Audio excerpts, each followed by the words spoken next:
Hey everybody, welcome in to Sports Talk for You. My name is Aaron Bell. Shocker fans, a big win last night at Tulsa. And here tonight we have a special guest, Paul Sullentrop from GoShockers.com will be joining us. You guys know him as a Wichita Eagle writer back in the day. He used to write for the Eagle sports section.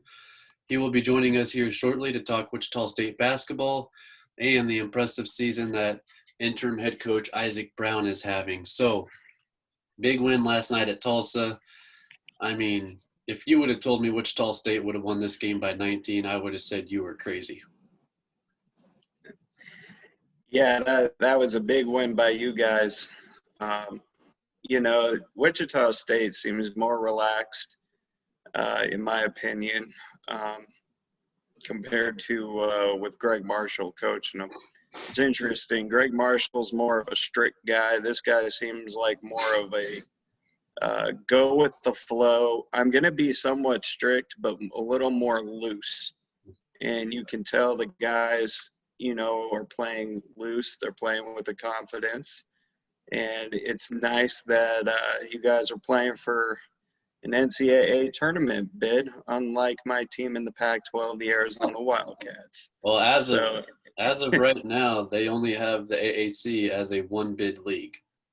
Now, if Wichita State can win a couple road games, which their road games keep getting postponed due to COVID, which means they'll have to play those at home on back-to-back nights. So with these road games getting postponed, the only real tough games they have left is Houston at home and I guess Memphis maybe on the road. You can call that a big game.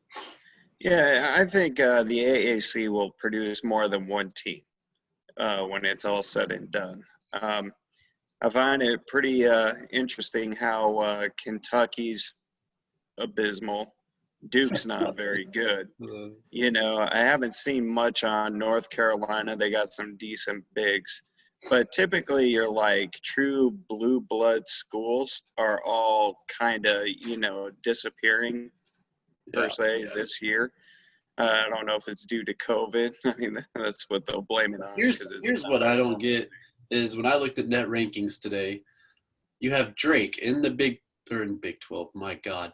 Sorry, Big 12. Didn't mean to down you guys like that. But you have Drake that's in the Missouri Valley. Yes, they're 14-0. They beat K-State, but my God, a Division II team beat K-State. 14-0, they're number 12 in net rankings. But when I looked at their quadrant wins, they have 0 quadrant wins against Quadrant 1 and Quadrant 2 teams. They've only beaten Quadrant 3 and Quadrant 4 teams.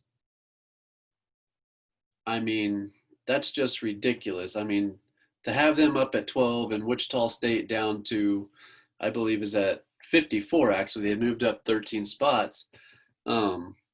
It's just what it is, but that's how it's going to work. That's just how it's going to work. But we now have Paul Sullentrop with us today. Hello, Paul. Thanks for joining us. Hello. Thank you for having me.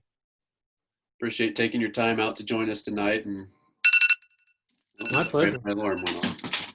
But no, I want to get to this Wichita State team. I mean, Isaac Brown doing a phenomenal job with this team, coming off a big win last night against Tulsa.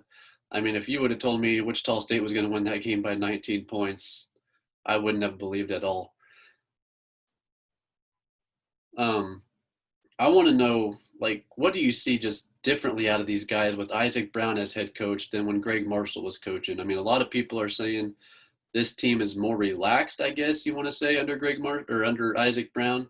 Maybe not as much pressure with these guys. Yeah, and I think the players have kind of either said that or hinted at that, and certainly they have different personalities. That's a great discussion you could have about, what's the best way to coach a basketball team. And while Greg was certainly very demanding and held people accountable, and I think, people who were, I think that's one of the reasons why he was so fabulously successful. So is it different? It probably is. Isaac and Greg are different people. Whether that's, I guess we won't, we'll find out later we may not. Who knows if we'll find out exactly what that means. But it appears the players might tell you that because they have two different personalities. I think that Greg, again, the players they would be the ultimate sources. I think he really tried to give guys confidence while holding them accountable. So that's one of those things I think that is hard to answer and is maybe results driven. Certainly different personalities. Yeah, there's no debate there. What Isaac would say about that, I don't know. That's a good question. I think functionally, structurally, they're pretty similar. I mean, when I go to practice, it looks a lot like the practices that I watched when Greg was the coach. I think they do a lot of the same kind of things. So differences, as there would be, obviously, be interesting to really get the players and how do they feel different. I mean, Tyson Etienne's been fabulous this season. He was really good as a freshman last season too. So is it a different path to get good results? I guess maybe we could say that's certainly the case. Yeah. Now I want to tell me about this Ricky Council kid, because I mean, I feel like Wichita State stole him from top colleges. I mean, how this guy wasn't recruited by Duke or any of those guys. I mean, this guy has just been sensational as a freshman. I mean, not many freshmen come in here and score like they do. I mean, Etienne did last year, but just the way this guy handles the ball, the way he defends, the way he runs the team. I mean, he looks like a leader up there with Etienne. He's a freshman. So, I mean, we could see him for 3 or 4 more years if he doesn't go NBA early. Yeah, and I think what you mentioned, handling the ball, is something struck me last night. I think the more we see him and the more he kind of gets extended minutes, we see different parts of his game. He had a couple really nice passes last night, and I remember specifically there was a time maybe in the last, 5 or 6 minutes where they were breaking the press and they got him the ball, and he headed up court, and I kind of thought, whoa, this, let's get it to one of the point guards. But he took it right to the basket and made a really nice pass, I think, to Morris Udeze for a basket. In the game against Cincinnati, I think he had a really nice no-look pass to somebody. So, yeah, the more you watch him, the more you like. He is very talented. There's no doubt about that. Who's the one player that surprised you so far this season?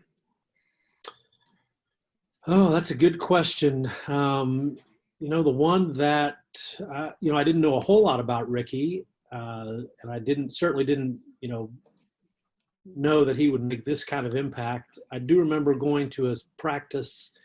Practice was so hard, in the fall because they were in and out of practice.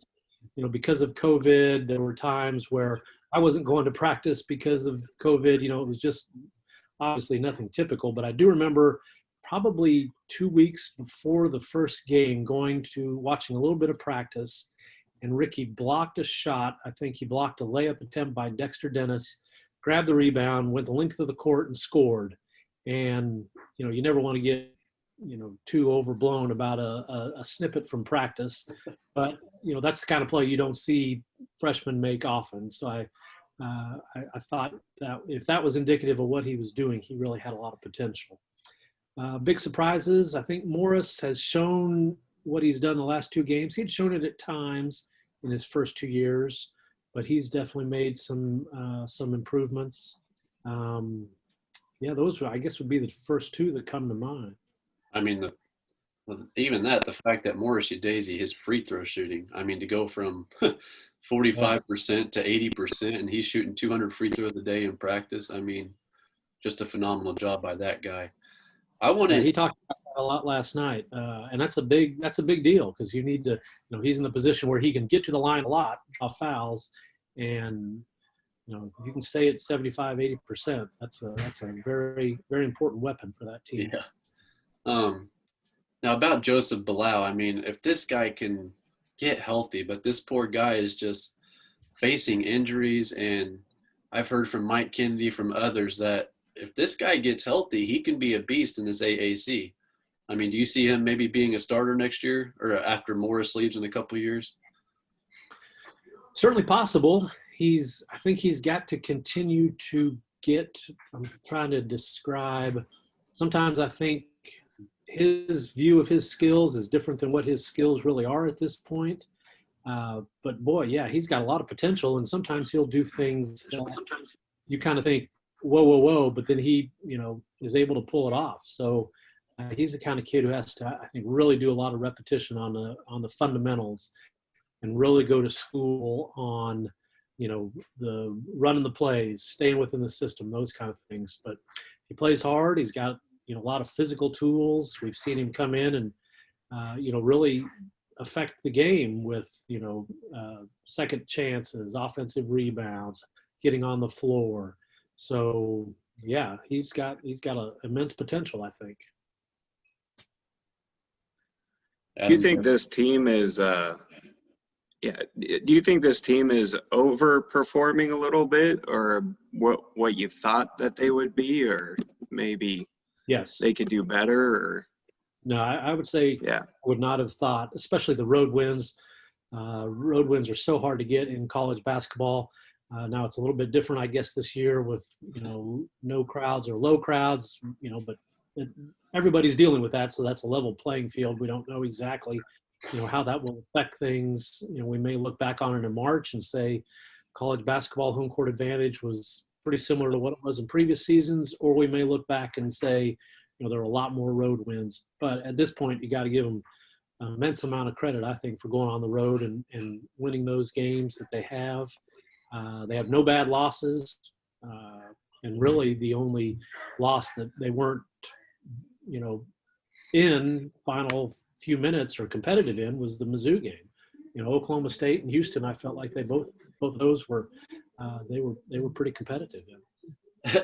I want to go back to that South Florida game on the road when Isaac Brown called those 2 timeouts when Collins was shooting the 3 free throws.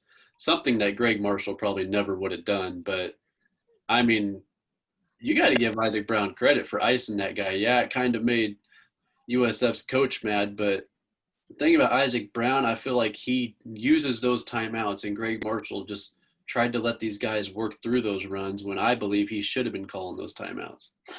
That was a thing that really fans loved to talk about. I was always on Greg's side on that one, and it kind of became a running joke because he would walk into the interview room and know that people were going to be asking him about it, or know that grated on fans.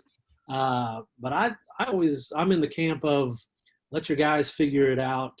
When you've got the ball and you're attacking, don't give the defense time to get set, all those kind of things. So, were there times where I thought, well, a timeout would be really helpful here? There probably were, but by and large, I thought he had a pretty good approach to that.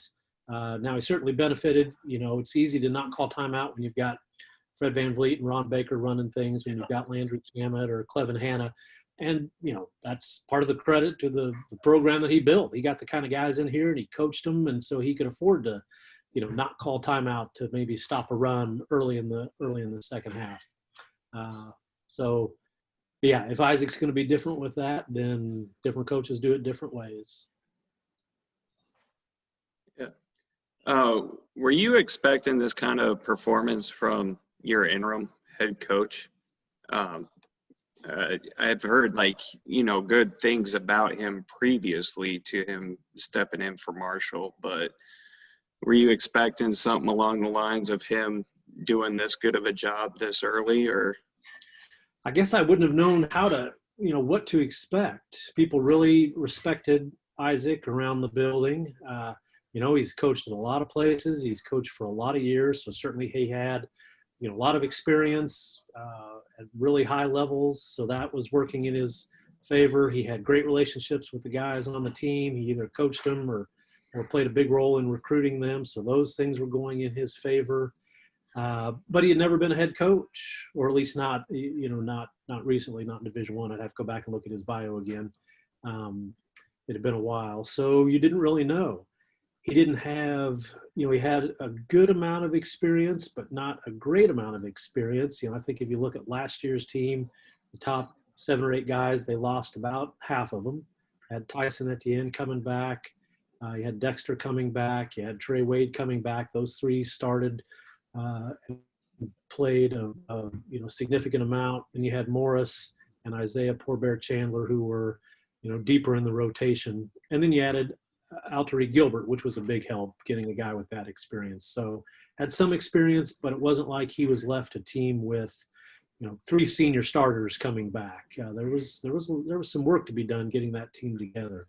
So that's a long way of answering your question. I'm not sure what I would have expected, but boy, all credit to Isaac. He's done I think this is obvious. They play hard. I think maybe the most impressive thing has been that even when they're not shooting well, they keep playing defense. And that might be the toughest thing for a coach to do, winning on the road and keeping your guys playing hard when they're shooting 30% from the field. He's done a nice job of keeping them, on task. Low turnovers, which I think is huge. He's winning a lot the same way that Wichita State has for the past 15 years. They don't turn the ball over. They haven't rebounded as well as they have in the past, but they play good defense and they end up winning kind of that math. They get more shots, they get to the line, and they find ways to win. Yeah, I mean Altery Gilbert reminds me of Malcolm Armstead a little bit when he was here for that 1 year. I mean, he just seems to run the point very well. He's experienced and he can make the big shots and get the assists when he needs them. So yeah, it's a good comparison. I hadn't thought of that, but yeah, there's a lot of similarities there. Yeah, I do want to ask you because man, I don't remember the last time the AAC was a 1-bid league, but right now Joe Lenardi only has Houston as the only team in the AAC in the field of 68. Wichita State making that push, but with all these road games getting canceled for Wichita State and possibly going to have to play home games in those games back-to-back nights. I mean, really the only best road game coming up for Wichita State, if they don't get the SMU game up, would probably be Memphis, in my opinion, would be probably the toughest road game left. And they need to win that to keep their record strength up and to keep their hopes up for that NCAA tournament bid. Yeah, the non-conference didn't go great. I'm trying to think other than what Houston did. I know UCF beat Florida State when Florida State was ranked. I'm not sure SMU had any super strong non-conference wins. Cincinnati struggled, and I don't think Memphis did anything noteworthy. So, yeah, that's the problem, and I think you're exactly right. If they're going to get a second team, if they're going to get an at-large team, I guess it's going to have to be, there's going to have to be some separation at the top. Somebody like Wichita State's going to have to, really, really cruise through and build up their resume with conference victories. Yeah. Well, Paul, I appreciate you taking your time out of your night to join us and talk about Shocker basketball. I mean, I love going online to Go Shockers and reading your columns and what you have to say. One last question I want to ask you, because are you able to go to the games? Because I noticed the press down, or not, I hardly see anybody besides Mike Kinney and Dave Dahl. Do you have to watch the game at home and do your column at home? Are you able to sit up high where Ted Woodward is and all that stuff? The first game or two, I did not, when they had the limit of 100 people, I did not go into the arena. I didn't make the cut for that because those numbers go pretty quickly. And I can't remember if that was the first 2 games or just the first one. But once you start talking about, the traveling party from the other team and all the people, you get to 100 pretty quickly. But I think since then, I've been in the arena, and yeah, we're sitting up on the, I guess what you would call the concourse in between the bottom level and the top level. We're at a table up there. Yeah, I mean, What do you think? What do you think the limit is for this team? What do you mean by limit? Some teams have like sky's the limit if they can get their talent and their cohesiveness together. They could go far, say, into the NCAA tournament. Where do you think this team could be, say, in March if everything goes right? I think if everything goes right, they could be in the NCAA tournament. And I think the number one thing that people would say would be if we can get Dexter Dennis, he's playing hard on defense, really impactful defensive player. If he can be the Dexter Dennis scoring threat that we've seen for pretty significant stretches at times during his first 2 years. If you can get that guy, boy, then this, then that really bumps this team up. Right now Ricky Council is kind of helping them out. He's giving them some offense that I think maybe, in October we would have said, well, they'll get that from Dexter, or they need to get that from Dexter. And if Dexter can get his shooting touch back, and he's got a pretty good record for 2 years, being a better three-point shooter than what he is. If that can come around, then that really helps this team. Yeah. I don't know if I'd pick him. I have a lot of respect for Houston. I would say that until somebody knocks off Houston, Houston's the best team in the American Athletic Conference. But based on what we've seen to this point, I think Wichita State could go to the NCAA tournament and, be a representative team. Yeah, I mean, they're a fun team to watch, the way they get excited on the bench and they go wild when guys dunk it. And I've never seen a team get so fired up like this in the last couple of years at Wichita State. So it's fun to watch. Yeah, they've really got a good feel about them. I think they like each other. I think maybe the circumstances, all the craziness, perhaps they will say that's kind of bonded them together, and they're playing well. And it's nice to see, the fans went through a bunch this summer and fall. So it's nice to see the fans, get rewarded with a good team that's fun to watch. Yeah. All right, Paul, thanks for joining us, for taking the time out of your night. I know you're a busy guy and you got columns to write, so I appreciate it. And we'll just see where we go from here. Shockers don't have a game for another 7 days due to the cancellation. So I'll be looking forward to your column next week. So thanks for joining us, and stay safe out there. Thanks for having me. Thank you. All right, guys, that's going to do it for Sports Talk for You. Paul Sullentrop is with us tonight. So go ahead and subscribe to our channel, like our video, comment underneath if you have any comments for Paul. I'm sure he'll watch our video and read it. So go ahead and do that, and we'll see you guys next time.